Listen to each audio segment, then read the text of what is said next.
Hi. Hi. Well, thank you for being here. Obviously, we're thrilled to have you, and Scott kind of spoiled my first question, but let's just get right to it. So Opt Outside, everybody's familiar. We talked a little bit about it, the movement that it created, how big of a deal it was. But I think what we get asked often, as I'm sure you do as well, is what was the genesis? Where did that come from?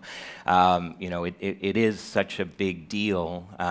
So if you could share sort of how it even started, I think that'd be great. Well, I'll start by saying we're absolutely a purpose-led brand. We give 70 cents of every dollar that we make back to the outdoor community. So when we were looking ahead in 2015 to the holiday season and seeing the frenzy that happens around Black Friday, it just seemed like everything was pointed in the complete opposite direction of our values. And we know that living a life outdoors is the best life that you can absolutely live.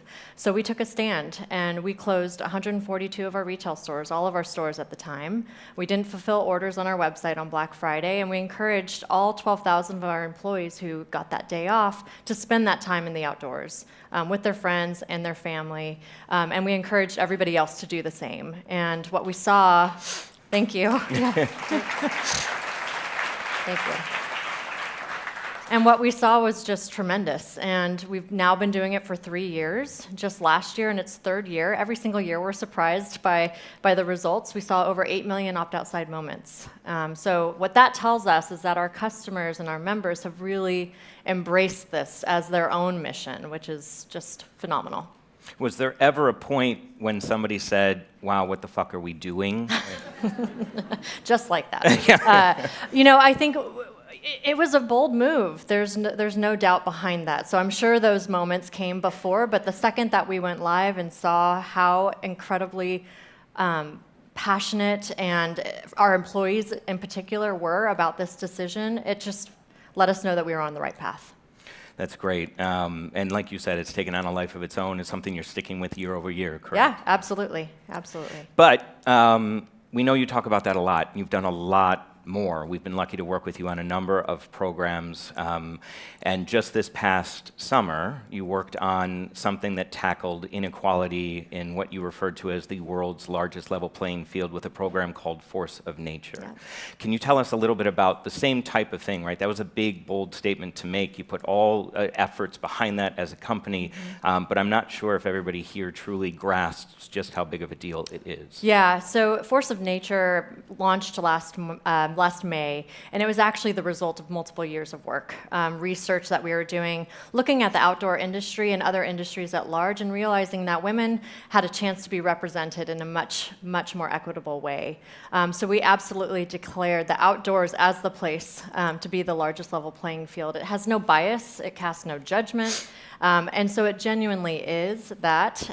And so Force of Nature, beyond just making that declaration, was also about doing a total brand takeover. So every single piece of content and image that left REI was women's only or women's led. So that was our way of literally changing the face of the outdoors, which we saw as a big need.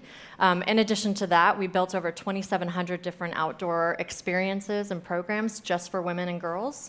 And we donated $1 million to 29 different grant recipients who were doing this amazing work on their own. We wanted to add fuel to that fire. And we're continuing to push into this. It's not a conversation that will ever end for us, similar to Opt Outside. So do you have plans to continue it? Do you know what that looks like just yet, or are those still in development? They're actively happening as we're speaking right now. And one thing that we see as a big opportunity for us is to just, within our four walls, look at our assortment. Do we have the right gear and products to serve our Force of Nature customers?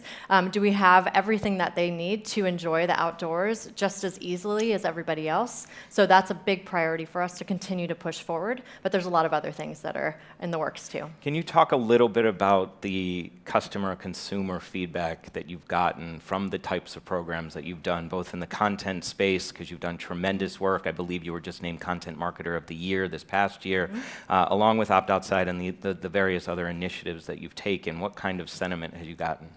Yeah, we see a lot of our customers and our members in particular just being, like I said with Opt Outside, really appreciative that we're using our brand as a platform to host these types of conversations. And I think you certainly hear from both sides of the table on everything, and we have a tolerance for that. But we absolutely see very positive and kind of reassuring conversations happening within our social feeds to us directly, to our board box, constantly about the stories that we're publishing, and more importantly, the actions that we're taking. That's awesome.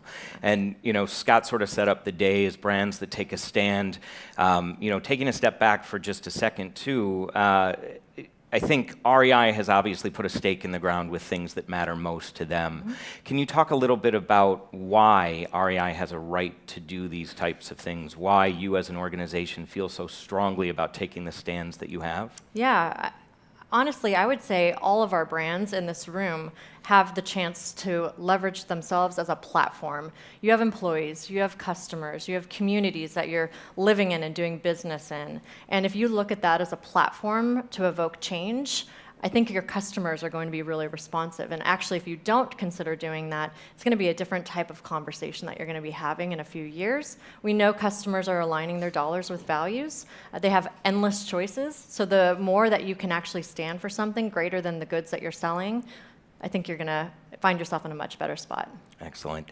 I know with limited time, I do want to ask what's next after you've done so much. And like I said, we're very proud to have been your partner along the way with these things. We're just as curious to hear sort of what you're leading towards as an organization. Yeah, so we are the nation's largest co-op, and that by its nature makes us a different kind of company. We measure ourselves and our success with a yardstick that is made up of our employees, our members, outdoor communities, as well as our business results.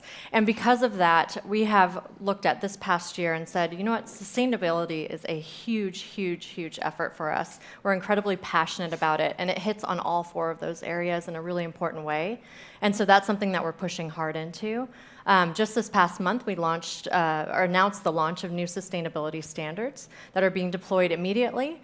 But more importantly, by 2020, any product that you purchase within REI's four walls will be a product that is working aggressively to minimize its footprint that it's leaving on the planet because of these new standards.